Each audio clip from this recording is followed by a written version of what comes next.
ये कहानी हमें ले जाती है आज से 20,000 साल पहले के दौर में, जब इंसान छोटे छोटे कबीलों में बंटे थे। कहानी में हमें पुराने जमाने के यूरोपीय लोगों को दिखाया जाता है जो कबीले में रहते हुए एक साथ मिलकर शिकार करते हैं। यहाँ हमें इसी कबीले के सरदार को दिखाया जाता है जिसका नाम था एर्गन। कुछ महीने बाद ठंड का मौसम आने वाला था, इसलिए वो सब सर्दियों का खाना इकट्ठा करने के लिए अपने कबीले वालों के साथ शिकार पर आए हैं और उनके सामने बहुत बड़ी भैंसों का झुंड होता है। सभी लोग रेंगते हुए भैंसों के झुंड के पास पहुंचते हैं। एर्गन जो कबीले का सरदार होता है वो सही मौका देखते ही अटैक करने का इशारा कर देता है। ये सब के सब उन पर हमला कर देते हैं। शिकारियों से बचने के लिए भैंसें उल्टी तरफ भागना शुरू कर देती हैं, जिनमें से एक एक करके कई सारी भैंसें खाई में गिर जाती हैं, लेकिन उनमें से एक भैंसा बच गया था और वो जंगली भैंसा गुस्से में एर्गन के बेटे नोयान की तरफ भागता है। नोयान पहली बार शिकार पर आया था और उसे शिकार से बचने के तरीके मालूम नहीं थे। एर्गन अपने बेटे को रास्ते से हटने के लिए कहता है, लेकिन वो डर जाता है और नोयान उससे भागना शुरू कर देता है। वो जंगली भैंसा तेजी से नोयान की तरफ बढ़ते हुए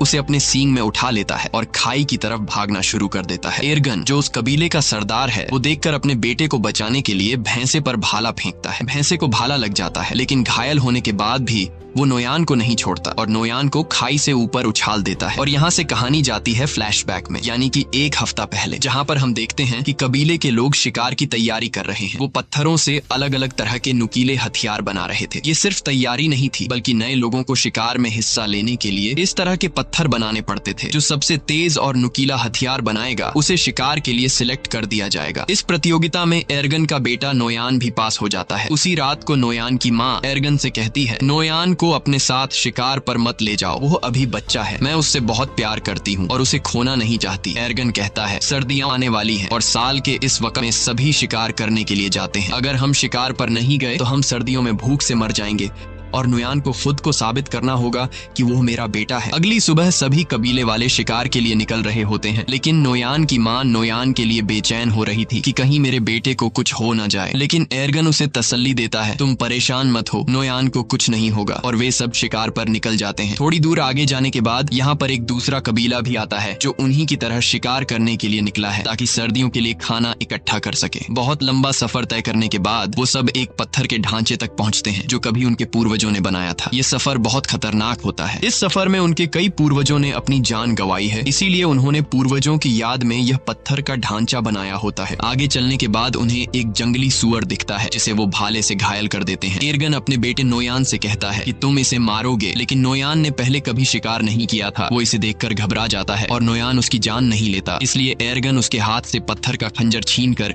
जंगली सूअर को मार देता है। और उसके बाद एर्गन अपने बेटे से कहता है, तुम इतने कायर निकलोगे, ऐसा मैंने कभी नहीं सोचा था। यहाँ सिर्फ ताकतवर जिंदा रह सकते हैं, यही जंगल का कानून है। रात के अंधेरे में जब ये सब अपने शिकार को खा रहे होते हैं, तभी कुछ अजीब सी आवाजें सुनाई देने लगती हैं, जिससे एर्गन सभी को होशियार रहने को कहता है। तभी वहाँ अचानक एक शेर आता है और उनमें से एक लड़के को उठाकर ले जाता है। अगली सुबह वो उस लड़के की याद में एक छोटी सी समाधि बनाते हैं और शिकार की तलाश में आगे का सफर तय करते हैं। लेकिन कई मीलों का सफर तय करने के बाद भी उन्हें कोई शिकार नहीं मिलता। पूरा दिन चलने के बाद रात को ये सब एक गुफा में रहने का फैसला करते हैं, जहां एर्गन अपने बेटे नोयान के हाथ में तारों के कुछ टैटू बनाता है और उसे बताता है कि ये तारे तुम्हें रात को आसमान में दिखेंगे और जब तक उनका पीछा करोगे तो वापस अपने घर पहुंच जाओगे। दरअसल ये एक तरह का नक्शा है कि उनका घर किस तरफ है, यानी अगर कोई शिकार के दौरान भटक जाए तो वो इस नक्शे का सहारा लेते हुए अपने घर वापस पहुंच सकता है। सुबह होने के बाद एक बार फिर से ये शिकार की तलाश में निकल पड़ते हैं और तभी उन्हें जंगली भैंसों के पैरों के निशान दिखते हैं,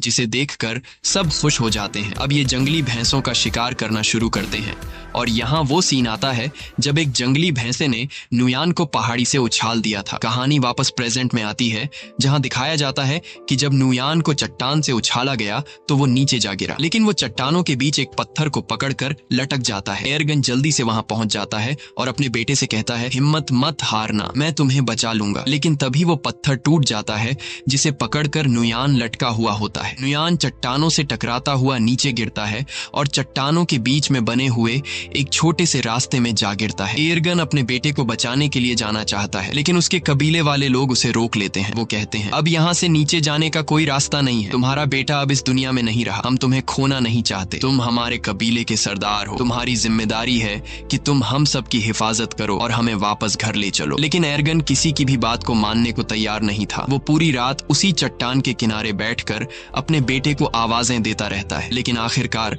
उसे समझ आ जाता है कि अब मेरा बेटा इस दुनिया में नहीं रहा। और अगली सुबह तक जब उसका बेटा नहीं आता तो उसके तमाम साथी नुयान की याद में वहां एक छोटा सा पत्थर का समाधि बना लेते हैं और अपना किया हुआ शिकार लेकर वापस कबीले की तरफ निकल पड़ते हैं। उनके जाने के कुछ देर बाद नुयान के ऊपर एक गिद्ध आकर बैठ जाता है और चोंच मारना शुरू कर देता है, मगर उससे पहले कि वो उसे खाता नुयान की आंख खुल जाती है। वो गिद्ध को नीचे फेंक देता है और उसके बाद वो अपने पिता को आवाज देता है, लेकिन उसे कोई भी जवाब नहीं मिलता। इससे पता चल जाता है कि सभी यहाँ से चले गए और अब उसकी कोई मदद नहीं कर सकता। वो हार नहीं मानता और चट्टान पर चढ़ने की कोशिश करता है, लेकिन वो ज्यादा ऊपर चढ़ नहीं पाता। नीचे बहुत गहरी खाई होती है और शायद किस्मत उसे जीने का एक दूसरा मौका देना चाहती है। कुछ ही देर बाद वहाँ तेज बारिश शुरू हो जाती है और बारिश की वजह से नीचे खाई धीरे धीरे नदी में बदलने लगती है। उसे समझ आ जाती है कि अगर उसे जिंदा रहना है तो उसे नीचे खाई में कूदना होगा। और जब नुयान को अंदाजा होता है कि पानी अब गहरा हो गया है, अगर वो छलांग लगा दे तो उसे कोई चोट नहीं आएगी। इसके बाद वो पानी में कूद जाता है, लेकिन पानी में गिरते ही वो बेहोश हो जाता है। अगले दिन जब उसे होश आता है तो वो खुद को दूसरी जगह में पाता है। ऊंचाई से कूदने पर वो बच तो गया था, लेकिन उसके पैर की हड्डी मुड़ गई थी। फिर वो अपने टूटे हुए पैर को लकड़ियों से बांधता है, जिससे वो चलने के काबिल हो जाता है। और फिर वो उस चट्टान के ऊपर पहुंचता है जहां से वो गिरा था। लेकिन वहां पहुंचकर जब वो देखता है कि उनके लोगों ने उसकी समाधि बना दी, जिससे वो रोने लगता है, वो समझ जाता है कि उसके पिता एर्गन और कबीले वालों ने ये यकीन कर लिया था कि नुयान मर चुका है। तभी अचानक उसे आसपास कुछ अजीब आवाजें सुनाई देती हैं और खतरे से बचने के लिए नुयान पेड़ पर चढ़ जाता है, जहां वो पूरी रात एक सूखे पेड़ के ऊपर गुजारता है। अगली सुबह जब वो पानी पीने जाता है तो वो भेड़ियों की एक झुंड को देखता है और वो भेड़िए तेजी से उसकी तरफ बढ़ रहे थे। तभी कुछ भेड़िए उस पर हमला कर देते हैं। नुयान वापस पेड़ की तरफ भागता है, लेकिन एक भेड़िया उसका पांव पकड़ लेता है। नुयान चाकू से उस भेड़िए पे वार करता है,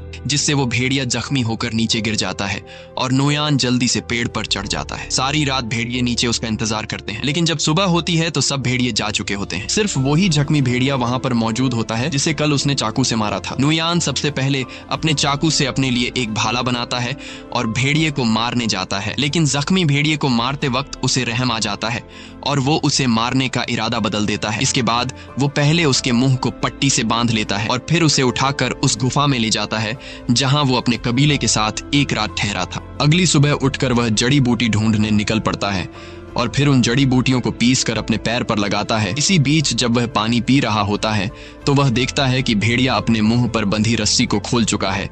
ये देखकर पहले तो वह घबरा जाता है, लेकिन फिर नुयान आराम से उसे पानी देने जाता है। भेड़िया उसे अपने पास आता देखकर डर जाता है, लेकिन नुयान कहता है, मैं तुम्हें कुछ नहीं कहूंगा, मैं तुम्हारी जान बचाना चाहता हूँ। जिसके बाद भेड़िया पानी पी लेता है। अब भेड़िए को भी समझ आ जाता है कि मुझे इससे कोई खतरा नहीं है। नुयान ने जो जड़ी बूटी अपने पैर के लिए तैयार की थी वह अब भेड़िए के जख्म पर लगा देता है और उसी वक्त नुयान वह कीड़े भी उसे देता है जो वह खुद खाता है। अब आहिस्ता आहिस्ता उन दोनों के बीच एक रिश्ता बनने लगता है। शाम होने से पहले नुयान एक खरगोश का शिकार कर लेता है, क्योंकि उसने कई घंटों से कुछ भी नहीं खाया था। रात को बड़ी मुश्किल से वह आग जलाकर उस खरगोश को पका लेता है और उसमें से कुछ हिस्सा भेड़िए को भी दे देता है।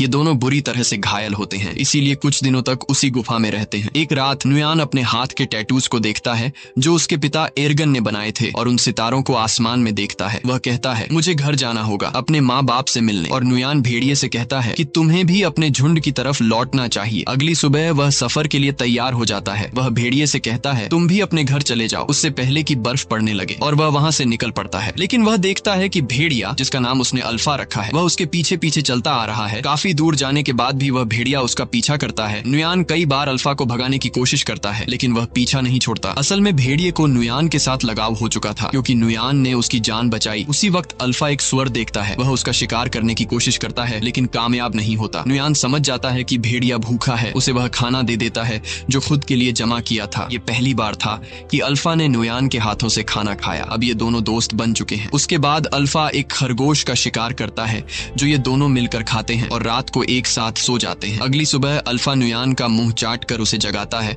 और जैसे ही वह उठता है तो अल्फा से कहता है तुमसे कितनी बदबू आ रही है, और वह उसे जबरदस्ती दरिया में फेंक देता है। ये दोनों दरिया में नहाते हैं। यहाँ अल्फा खाने के लिए एक मछली भी पकड़ता है। उसके बाद नुयान वापस अपने सफर पर निकल पड़ता है। रात को वो दोनों आग जलाकर बैठे होते हैं। तब अल्फा कुछ महसूस करता है। हम देखते हैं कि वहाँ कुछ और भेड़िए आते हैं। अल्फा उनके पास जाता है।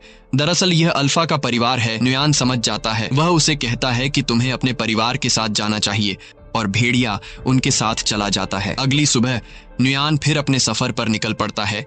अब ठंड बढ़ चुकी होती है। चारों तरफ बर्फ बरस रही होती है और नुयान उसी बर्फ में आगे बढ़ता है। तभी दूर से वह देखता है कि कुछ भेड़िए एक मरे हुए शिकार को खा रहे हैं, जिसमें अल्फा भी शामिल होता है। अल्फा को उसके साथी शिकार नहीं खाने देते हैं। नुयान उसे पहचान लेता है और दौड़कर अल्फा के पास जाने लगता है। तभी दौड़ते वक्त अचानक बर्फ टूट जाती है और नुयान उसमें गिर जाता है। दरअसल यह एक जमी हुई झील होती है। अल्फा को जब पता चलता है तो वह उसकी तरफ दौड़कर भागता है। वह उस बर्फ को कूदकर तोड़ने की कोशिश करता है, लेकिन बर्फ की परत काफी मोटी होती है, इसलिए वह इतनी आसानी से नहीं टूट पाती। पानी के अंदर नुयान की सांसें फूलने लगी थीं। फिर वो जैसे तैसे करके अपना चाकू निकालकर बर्फ की परत को तोड़ लेता है और पानी से ऊपर निकल आता है। और अब एक बार फिर से ये दोनों मिल चुके हैं। नुयान ठंड से बचने के लिए जल्दी से आग जला देता है और अपने कपड़े उतार कर शरीर को गर्म करता है। फिर अगली सुबह अल्फा को साथ लिए नुयान अपना सफर जारी रखता है। थोड़ा सा आगे चलकर उसे एक आदमी दिखाई देता है, जिसे देखकर वह बहुत खुश होता है। लेकिन जब करीब जाकर देखता है तो पता चलता है कि यह आदमी ठंड से जमकर मर चुका होता है। ये देखकर उसे बहुत दुख होता है। उसके बाद नुयान उस आदमी के टेंट के अंदर चला जाता है, लेकिन वहाँ उसे कुछ भी जरूरत का नहीं मिलता। जिसके बाद नुयान उस आदमी का तीर कमान ले लेता है और आगे बढ़ने लगता है। तभी वह देखता है कि उनके पीछे लगड़बग्घे उनका शिकार करने के लिए आ रहे हैं। वो दोनों अपनी जान बचाने के लिए दौड़ने लग जाते हैं और एक गुफा में घुस जाते हैं। वो लगड़बग्घों से तो बच जाते हैं, लेकिन अब वो उनसे भी खतरनाक जानवर के घर में घुस गए थे। दरअसल यह गुफा एक ब्लैक पैंथर की होती है। तभी ब्लैक पैंथर नुयान पर हमला कर देता है, लेकिन उससे पहले कि वो नुयान तक पहुंचे अल्फा उस पर हमला कर देता है। जब वह दोनों लड़ रहे होते हैं तो इस बीच नुयान अल्फा को कमजोर देखकर ब्लैक पैंथर को तीर मार देता है, जिससे वो मर जाता है। अल्फा बच तो गया था, लेकिन ब्लैक पैंथर से लड़ते लड़ते कई सारी चोटें आई थीं। इसके बाद नुयान अल्फा के जख्मों पर मरहम लगाता है और उसकी जान बचाने के लिए उसका शुक्रिया अदा करता है और उससे कभी न छोड़ने का वादा करता है। अगली सुबह एक बार फिर से वो दोनों अपने सफर को जारी रखते हैं। कई मील सफर करने के बाद आखिरकार नुयान को वो समाधि मिल जाती है जो उनके पूर्वजों ने बनाई थी। उसे देखकर वो बहुत खुश हो जाता है और उसे पता चलता है कि वो अब तक सही रास्ते पर चल रहा था। अब वो अपने कबीले से ज्यादा दूर नहीं, जल्द ही वो अपने कबीले के पास पहुंच जाएगा। तो अब फिर से सफर जारी रखता है, लेकिन थोड़ी दूर जाने के बाद अल्फा गिर जाता है। कमजोरी और जख्मों की वजह से वो अब चलने के काबिल नहीं था। नुयान बिना टाइम जाया किए अल्फा को अपनी गोद में उठाकर कबीले की तरफ बढ़ने लगता है। बर्फीला तूफान बहुत तेज था और कई हफ्तों से नुयान सफर कर रहा था, इसीलिए अब उसे आगे सफर करने में बहुत मुश्किल पड़ रही थी। लेकिन वो हिम्मत नहीं हारता और आहिस्ता आहिस्ता कबीले की तरफ बढ़ता है। एक जगह पहुंचने के बाद उसे दूर से अपना कबीला दिखाई देने लगता है। इस दौरान उसके पिता को भी पता चल जाता है कि दूर से कोई आ रहा है। इतने दिनों बाद अपने घर को देखकर उसकी खुशी का कोई ठिकाना नहीं था। उसके बाद जैसे तैसे करके वो अपने कबीले तक पहुंच जाता है और वहीं पर गिर जाता है। नुयान को देखकर उसके माता पिता दौड़ कर आते हैं। उसे देखकर उन दोनों को यकीन नहीं होता कि ये हमारा बेटा है। वो दोनों मान चुके थे कि हमारा बेटा मर चुका है, लेकिन अब उसे जिंदा देखकर वो बहुत ज्यादा खुश हो जाते हैं। फिर नुयान अपने पिता से कहता है कि अल्फा को बचा लीजिए। यह कहकर नुयान बेहोश हो जाता है। कुछ घंटे बाद जब उसकी आंख खुलती है तो वो अपने घर में होता है। उसके माता पिता और कबीले के लोग चारों तरफ बैठे हुए होते हैं और अल्फा भी उसके पास में ही लेटा हुआ था। लेकिन यहाँ उन्हें पता चलता है कि अल्फा ने कुछ बच्चों को जन्म दिया है। ये देखकर नुयान चौंक जाता है। यानी अल्फा एक भेड़िया थी और प्रेग्नेंट होने के बावजूद अल्फा ने सफर पर नुयान का एक एक कदम पर साथ दिया। ये देखकर नुयान उसे अपने गले लगाता है और दिल ही दिल में उसका शुक्रिया अदा करता है। अब कहानी के एंड में हम देखते हैं कि कुछ हफ्ते बीतने के बाद अल्फा के बच्चे अब काफी बड़े हो चुके हैं। यह एक नए दौर की शुरुआत होती है। यहाँ इंसानों ने जानवरों से भी दोस्ती करना शुरू कर दी है। आखिर में यह दिखाया जाता है कि नुयान कई मुश्किलें झेलने के बाद आखिरकार घर पहुंच गया और अब अल्फा और उसके बच्चे भी उसके साथ थे। इसी के साथ कहानी खत्म हो जाती है। अगर वीडियो आपको पसंद आई हो तो हमारे चैनल को जरूर सब्सक्राइब कीजिए।